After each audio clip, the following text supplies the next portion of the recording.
नमस्कार दोस्तों, आशा करता हूं आप लोग अच्छे होंगे। लेकिन कोई अगर अच्छा नहीं है तो वो है राज कुंद्रा, शिल्पा शेट्टी और उनका परिवार। ऐसा मैं क्यों कह रहा हूं? क्योंकि ये लोग गलत काम करते रहे और सोचते रहे बच जाएंगे। अभी हाल में आपको अच्छे से पता होगा, सागरिका सुमन करके जो है, जिन्होंने सबसे पहले निकल के आके इस पे आरोप लगाया और आज जिसके कारण राज कुंद्रा जेल में है। तो देखो क्या मामला है। व्हाट्सएप चैट रिसेंटली लीक हुई थी जिसमें ये पता लगा था कि किस तरीके से राज कुंद्रा करोड़ों का बिजनेस कर रहे हैं ये अश्लील पॉर्न इंडस्ट्री में। और इस ऐप के माध्यम से ये 2023 तक और बिजनेस को एक्सपेंड करने में थे, यानी कि बहुत नई फैसिलिटीज लाने वाले थे, फीचर्स लाने वाले थे और इस गंदगी को दूर दूर तक परोसने का इनका पूरा का पूरा टारगेट था। लेकिन क्या होता है कि ये कंप्लेंट हो जाती है। अब सागरिका सुमन ने आके और भी आरोप लगाए। उन्होंने आरोप अभी तक तो राज कुंद्रा पे थे। आपको ऐसे बता दूं, राज कुंद्रा के ऊपर जो आरोप लगे उसके बाद इनका बैंक अकाउंट सीज हो चुका है और जो अन्य आरोपी इसमें निकल के आए व्हाट्सएप चैट और ग्रुप से, उनका भी बैंक अकाउंट सीज हो चुका है। और जो क्राइम ब्रांच है उसको ये लग रहा है कि ये करोड़ों तो कमा ही रहे थे और भी बहुत सारा झोल है इसमें, ये बहुत लंबा रैकेट है। तो अच्छे से इनके बैंक अकाउंट सब सीज्ड हैं और पूरी की पूरी छानबीन चल रही है। अब देखो, सागरिका सुमन ने कहा है, जो नैन्सी भाभी है, नंदिता दत्त, ये इन सब चीजों में लिप्त है, जो इन सब मूवीज में काम कर चुकी है इनकी। लेकिन ये विक्टिम नहीं है। वो कह रही है कि इनको गलती से भी विक्टिम समझने की भूल मत कर बैठना, क्योंकि ये पहले से सब जानती थी, सब चीजें कर रही थी और ये साल का 2 से 5 करोड़ रुपए कमाती है इन पिक्चरों में काम करके। यानी कि ये सारी चीजें पैसों के लिए ये आराम से कर रही हैं और इनको बिल्कुल दिक्कत नहीं है, ऐसा इन्होंने आरोप लगाया है।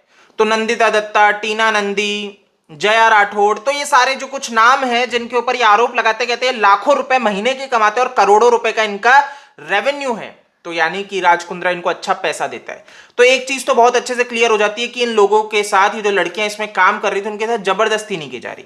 तो अब आप सोचोगे फिर तो क्या दिक्कत है, लेकिन दिक्कत यह है हमारे देश में जो पॉर्न एक्ट है वो बहुत सख्त है। तो आप पॉर्न पिक्चरें बना नहीं सकते भारत देश में।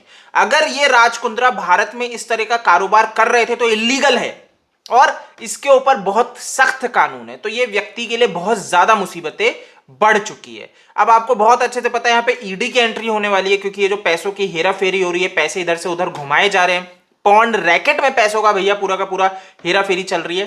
तो राज कुंद्रा बुरे फंस रहे हैं। राज कुंद्रा की मुसीबतें मैं आपको लिटरली कहूं बहुत बुरी है, क्योंकि शिल्पा शेट्टी भी अब उस लेवल पे आ चुकी है कि अपने बच्चे का उपयोग कर रही है सोशल मीडिया पे पोस्ट करवा के, कि पब्लिक जो है थोड़ा सिंपैथेटिकली मूर्ख बन जाए। लेकिन ऐसा अब नहीं हो रहा है। पब्लिक जान चुकी है कि ये लोग जो गलत काम कर रहे हैं भेड़िए हैं और ये बुरे फंस चुके हैं। तो अब सागरिका जो सुमन है वो ये कह रही हैं कि ये जो अभिनेत्रियां हैं इन्होंने पिछले 2-3 वर्षों में करोड़ों रुपए कमाए हैं। वो करोड़ों रुपए, जब आप एक चीज को समझिए, ये कोरोना चल रहा है, कोरोना काल चल रहा है, जिसमें तो भैया लोगों की नौकरियां चली गई, लोगों के पास भाई रास्ते नहीं थे पैसा कमाने के लिए। जहां पे उनकी सैलरी कट कट के आ रही थी, वहां पे कुछ लोग शॉर्टकट अपना रहे थे, वो पॉर्न कर रहे थे, वो पॉर्न इंडस्ट्री में जा रहे थे और वहां पे गंदी, मतलब पूरी की पूरी न्यूड मूवी शूट कर रहे थे और उनको करोड़ों रुपए मिल रहे थे। अब आप इस चीज को समझिए, एक ईमानदार व्यक्ति जो ईमानदारी से काम करता है और एक शॉर्टकट वाले व्यक्ति जो हमारे समाज को एक तो धूमिल कर रहे हैं, बिगाड़ रहे हैं, गंदगी परोस रहे हैं, हमारी संस्कृति, भारतीय संस्कृति को भैया पूरा का पूरा इन्होंने तबाह कर दिया है। अब आप एक ये सोच लो, जो करोड़ों में खेल रहे हैं और एक ईमानदार व्यक्ति, तो ये समझने वाली चीज है कि ये सख्ती आनी चाहिए। ऐसे लोग जब जेल जाएंगे तभी ये शॉर्टकट वाले लोग खत्म होंगे और ये जो आम जनता का पैसा लूटते हैं ना, वो खत्म होगा। तो दोस्तों, सागरिका सुमन ने बहुत अच्छा काम किया कि ऐसे लोगों पे आके आरोप लगाए और इनको एक्सपोज किया, क्योंकि राज कुंद्रा जैसे लोग कब से ये काम कर रहे हैं। आप सोचिए, अगर ये एक्सपोज नहीं होते तो ये चलता रहता। अब इन्होंने कहा है कि इन लड़कियों को भूल से भी ये मत समझ लेना कि ये विक्टिम है। वो पुलिस को भी ये चीज कह रही है और जनता को भी ये चीज कह रही है कि इनको विक्टिम समझने की भूल मत करना, क्योंकि ये भी इसमें पूरी की पूरी भागीदारी है, मतलब पूरा इनका कंट्रीब्यूशन है इस पूरे रैकेट में। और बात तो सही है कि एक किसी लड़की को जबरदस्ती करवाया जाए और एक किसी लड़की जो खुद इस प्रोफेशन में आके पैसे कमा रही है और जान के इन सब प्लेटफॉर्म को बढ़ावा दे रही है, वो गलत है।